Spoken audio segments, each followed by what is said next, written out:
納得いかない。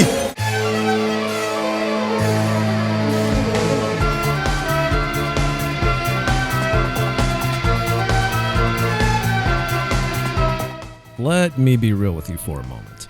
Symphony of the Night is most certainly not my favorite Castlevania game, but even with that, I acknowledge and accept the fact that it's a finely crafted game and deserves a lot of the praise it gets for shaking things up by combining Metroid-esque game design into a Castlevania-themed world. Since then, many games and developers have tried to recreate the cult classic since, well, Konami wasn't doing anything with it, some to a higher degree of polish and care than others. But there's something to be said when the creator of Symphony of the Night decides he wants to make a new game in the same mold. 納得いかない。 Enter Bloodstained: Ritual of the Night, one of the few truly successful Kickstarter projects initiated by none other than Koji Igarashi himself, the creator of Symphony of the Night.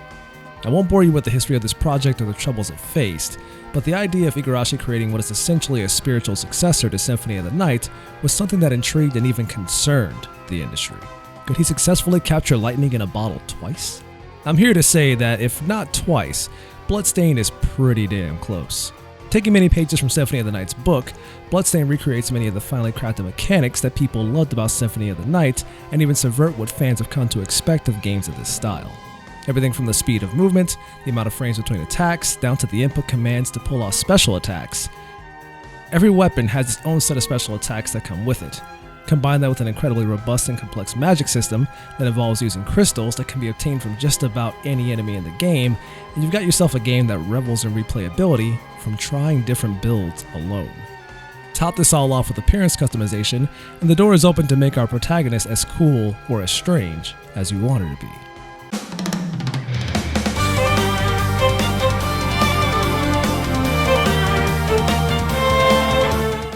But it's not all sunshine and roses, admittedly. The English voice acting, while including some high-profile actors, leaves a bit to be desired, and in my time I've run into quite a few characters where their appearances and voices simply don't add up. The overall production value of the game gives the impression that they were definitely operating on a Kickstarter budget. And while the game saw improvements to its visuals just before launch, there are still environments that have received more love than others. But the gothic, regal feel is here even if it's in a different framework from its vampire-slaying predecessor. Bloodstained is a wonderful game and a worthy successor to a game from an era that so many have tried to emulate before it. It's one of the few Kickstarter success stories, and has earned its 5th place spot for my Game of the Year of 2019.